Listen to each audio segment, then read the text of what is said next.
Vamos a saludar ya a nuestro primer invitado, Javier Cabrera, analista de mercados. ¿Qué tal? Buenos días. Muy buenas, ¿qué tal? Bueno, pues parece que calma, moderado optimismo en las bolsas europeas. No sé si los inversores están expectantes ante esa lectura del PIB estadounidense. ¿Esperas algún cambio? ¿Puede condicionar a los inversores o tal vez están más pendientes de lo que pase mañana con el PCE deflactor? El PCE. Bueno, a ver, yo creo que en Europa hay varias vías abiertas, ¿no? Yo creo que después de las tensiones de ese conflicto en Oriente Medio, que si bien tampoco provocó grandes caídas en los mercados, pues sí que había cierta tensión puesta, ¿no? Yo creo que ahora mismo los inversores se están reorganizando después de esa escalada de tensiones y después también, además, de que Donald Trump pues compareciera tras la reunión de la OTAN. Yo creo que vemos movimientos tanto en las bolsas como en los activos refugios como el oro, como el dólar también, que ha perdido cierta fuerza después de esa desescalada, que parecía que los inversores se habían acogido ligeramente al dólar a pesar de la debilidad de su renta fija. Y bueno, yo creo que realmente las expectativas para esa lectura del PIB pues no son demasiado buenas. Para mañana, para esa lectura del PCE, tampoco se esperan sorpresas positivas. Y lo cierto es que ahora mismo yo creo que falta algún catalizador para que las bolsas puedan despegar con fuerza y eliminar esas dudas que estamos viendo en los últimos días. ¿Esto en qué situación deja a la Reserva Federal? ¿Qué margen le deja a Jerome Powell para bajar tipos más allá de la presión que está ejerciendo Donald Trump? Incluso, bueno, pues filtrándose que tiene un sustituto para, en este caso, despedirlo antes de tiempo. Pausa hasta septiembre con los tipos de interés en la Fed. Sí, yo creo que en las próximas reuniones nos vamos a ver bajadas de tipos y además es cierto que aquí Powell se va a enfrentar en un escenario en el que después de la relajación de los precios del petróleo, que ya no solo afectan a los costes del combustible, ¿no? También pues a transporte, a los costes de los fletes que han bajado considerablemente después de que se descartara de que se iba a atacar el estrecho de Hormuz, ¿no? O por lo menos momentáneamente, y al final pues son presiones más desinflacionarias que van a facilitar que los precios bajen en Estados Unidos y eso, pues en teoría, debería permitir a Powell bajar los tipos de interés. Sin embargo, yo creo que Powell está más centrado en las consecuencias de los aranceles y ahí todavía no sabemos por dónde va a salir Trump, ¿no? Lo cierto es que tenemos que esperar ya al mes de julio para que veamos si finalmente llega a acuerdos comerciales con todos los países que tienen su lista, de esa lista del Liberation Day, ya una vez que se acabe esa tregua, o si por el contrario pues se produce otra situación como la que vivimos en el mes de abril de tensiones entre los diferentes países.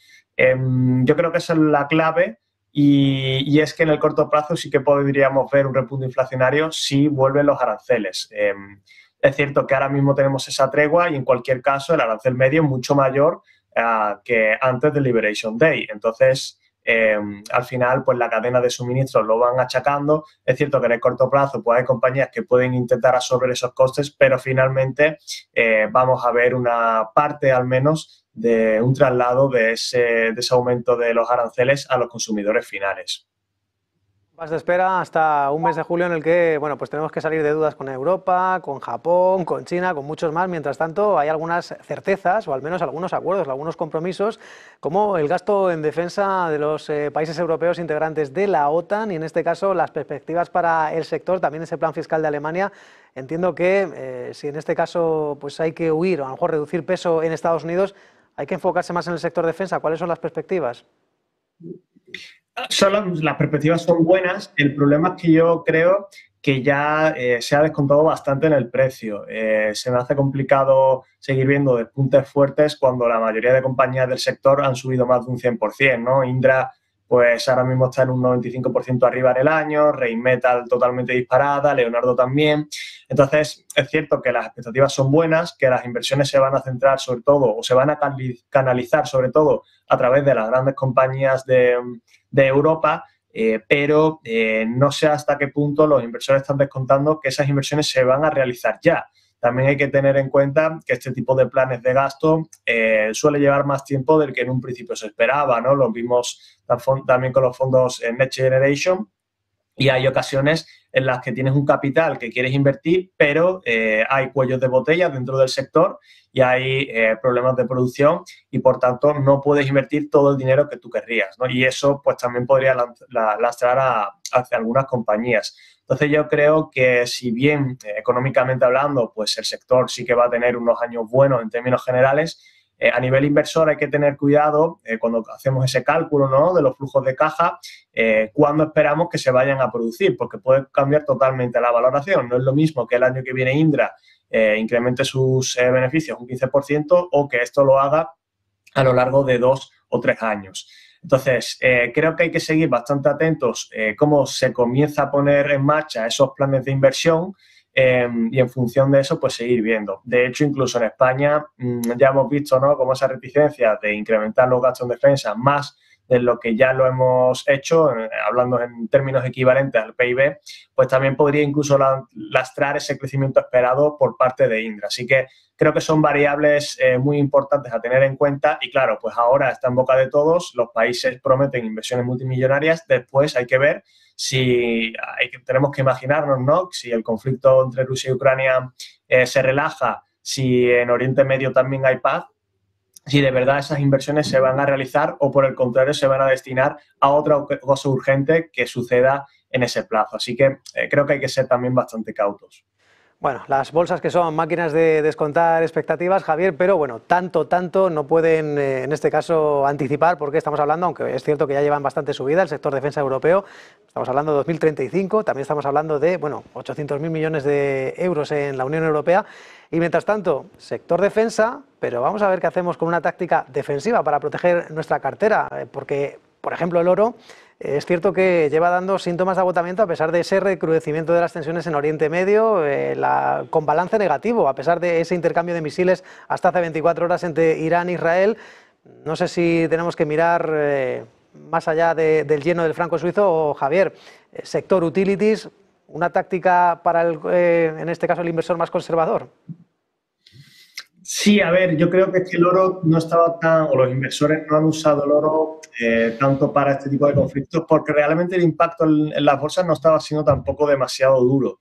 Yo creo que incluso dentro del perfil conservador, pues depende de cada compañía, lógicamente, cada inversor.